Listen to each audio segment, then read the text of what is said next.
Tabik pun. Halo sahabat petani.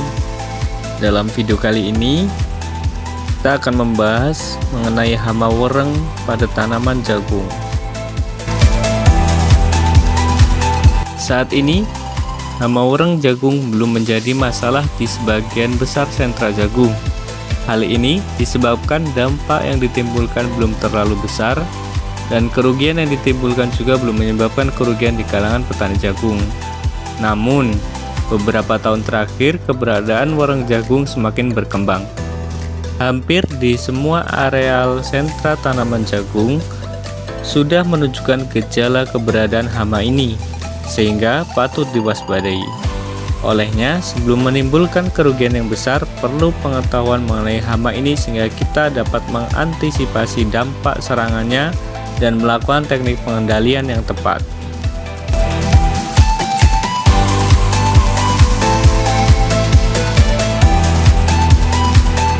Hama serangga wereng ini memiliki habitat hidup atau inang yang terbatas. Selain hidup pada tanaman jagung dan sorghum, serangga wereng ini juga dapat bertahan hidup di rerumputan sekitar pertanaman, khususnya pada rumput lulangan atau Eleusin indica dan juga rumput jejagoan atau Echinocloa cruscali.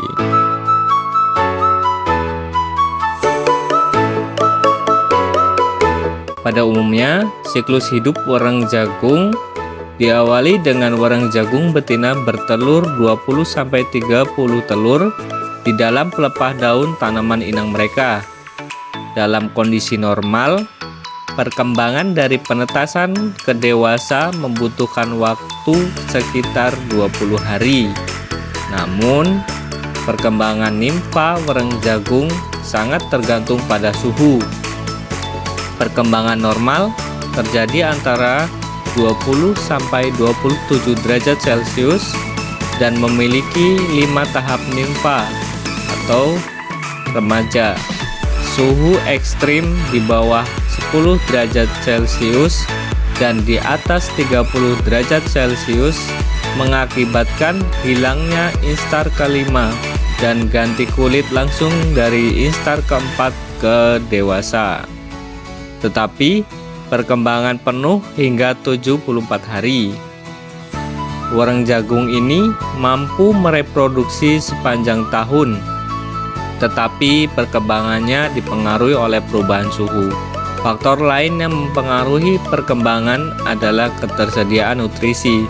Peningkatan kadar pupuk nitrogen dalam jaringan tanaman menghasilkan waktu pengembangan yang lebih singkat, lebih banyak telur yang dihasilkan, dan peningkatan tingkat kelangsungan hidup nimfa dan imago.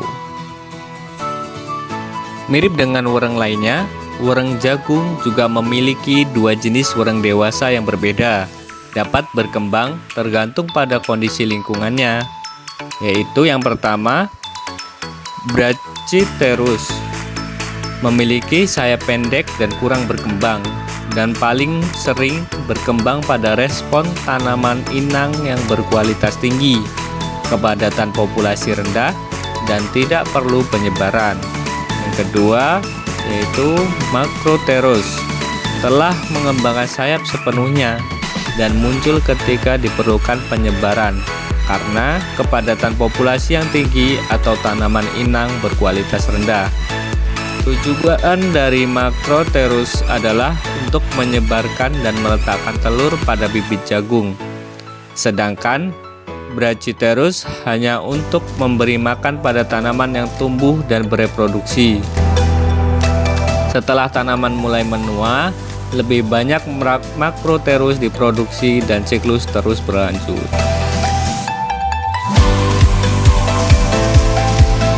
Biasanya wereng jagung menyerang tanaman dengan cara menghisap cairan tanaman inangnya. Gejala serangan pada daun tampak bercak bergaris kuning, garis-garis pendek terputus-putus, sampai bersambung terutama pada tulang daun kedua dan ketiga. Daun tampak bergaris kuning panjang, begitu pula pada pelepah daun. pertumbuhan tanaman akan terhambat menjadi kerdil dan tanaman menjadi layu dan kering. Serta pertumbuhan tanaman akan terhambat sehingga tanaman menjadi kaku dan terkesan kerdil atau lebih kecil dari normalnya. Tongkol jagung pun kurang berkembang sehingga relatif lebih kecil atau bahkan sama sekali tidak terbentuk. Selain kerusakan akibat serangan langsung wereng jagung ini, wereng jagung juga membawa atau terdapat virus mosaik atau mosaic virus dan juga virus bergaris atau maize strike virus.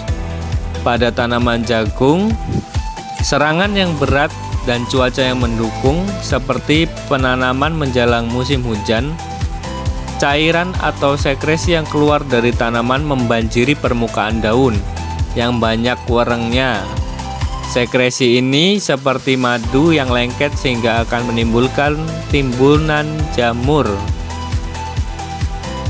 Jamur yang timbul yaitu jamur jelaga. Akibatnya daun tanaman jagung akan menjadi berwarna hitam yang akan menghalangi cahaya masuk ke dalam daun dan akan menurunkan kemampuan daun untuk berfotosintesis, sehingga pertumbuhan tanaman pun akan terganggu. Tingkat kerugian serangan hama wereng pada jagung bisa mengurangi hasil pertanaman pada kisaran 30-40%.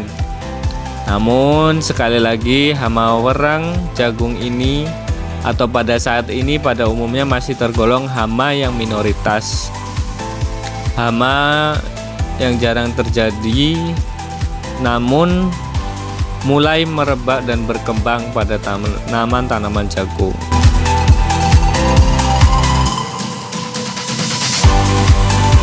Pengendalian serangan hama wereng jagung.